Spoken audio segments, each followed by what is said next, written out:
Shazam! Shazam! It doesn't work.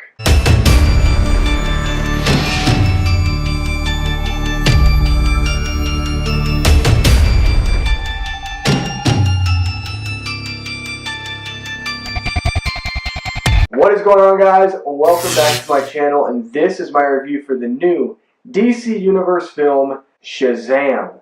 Before I get into this review, make sure you hit that subscribe button right below and become a subscriber of this YouTube channel. If you're a big person within the film fandom community, join this channel. I promise you nothing but happiness, and there's a lot of content. I provide content on a weekly basis, usually around 2 or 3 videos a week. So if you're somebody who's into that, make sure you subscribe below. This movie stars Zachary Levi, and it is directed by David F. Sandberg. And this movie circles around a kid named Billy Batson, who is 14 years old, and he has been going from foster home to foster home.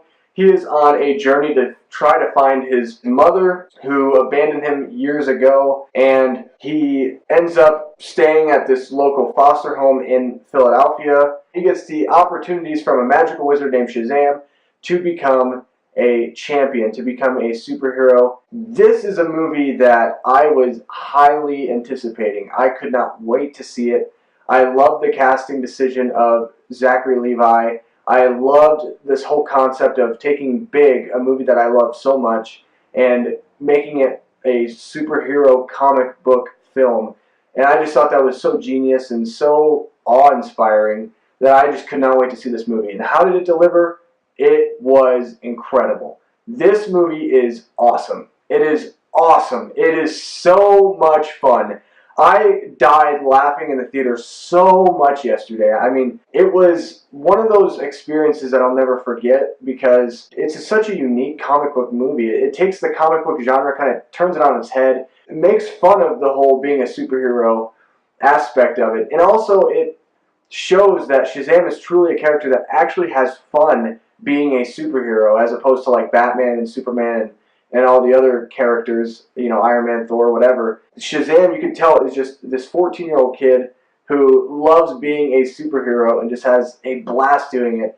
I want to get into the negatives first. There's not a lot of negatives, really, because I love this movie so much. I think there's a couple small things. Number one is the hokiness. This movie is very hokey. It's a little tongue-in-cheek at times. And it feels like this movie would have been perfect in the mid-90s. This movie would have definitely been a classic if it came out in the mid-90s. So it's a little, maybe, I don't want to say it's not ahead of its time, it's behind its time, I will say that. Especially at the beginning of the movie makes it feel a lot like a 1990s superhero film. Films that were kind of on the cusp of figuring out what it is that a superhero comic book film needs to have. And one that's still entertaining and enjoyable, but still has that cheeky humor. So, to me, it's a little bit behind its time. The hokiness isn't even a big deal. I think the bigger deal for me, the biggest negative I could take away from this movie is Mark Strong's villain of Dr. Sivana. I just felt like his villain was kind of forced. He wasn't intimidating at all. He was just a weak villain. I mean, they tried to explain his backstory and why he was a villain, and I understood that, but it just kind of seemed a little far-fetched, where they're making it more dramatic than what it actually is. Like, his backstory isn't so tragic as they try to make it seem. And so that's my one big negative, is I just felt like the villain was very weak. But positives, man, oh man, is this film hilarious. I thought Zachary Levi was perfectly casted in this role. I feel like, almost in a way, I need to see a little bit more from him. This film makes a lot of money, so that way he can come back and don the Shazam outfit again.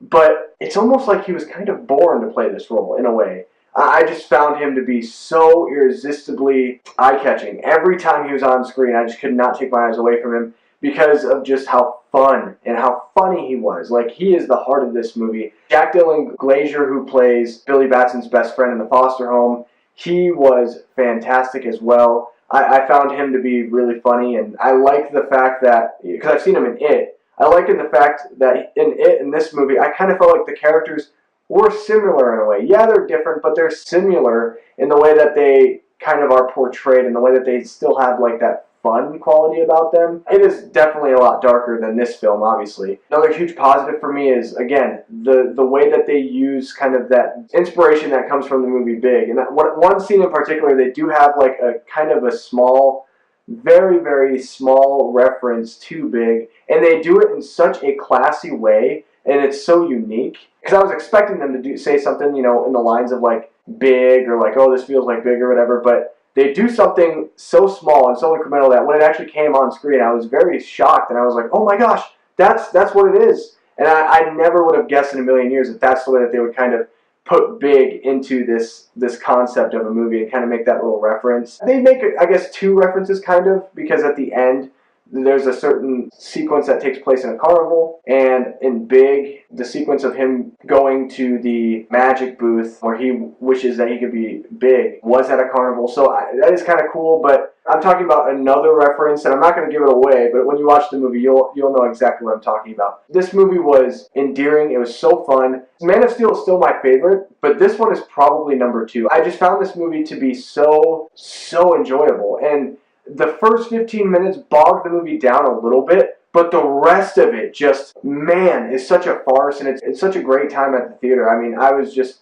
having such a blast. I mean, that's the best thing I can say about this movie. It's fun, and it's different. It's just so cool the way that they take the comic book genre and flip it on its head. I mean, it's so cool. It reminds me a lot of like Logan or Deadpool, or even Captain America Winter Soldier. And it's nice to kind of have that refreshment from, you know, like the dramatic superhero films like Avengers, and we're going to get Avengers Endgame here soon. This movie's great because you don't have to worry about certain elements in the way that certain things in this movie lead you to what's going to happen in the future for the DC universe. They do make references to other characters, but there's nothing that in this movie is going to affect Aquaman 2 or Wonder Woman 84. And that's what I like about it, is it's just a single standalone individual film, and I really enjoyed that.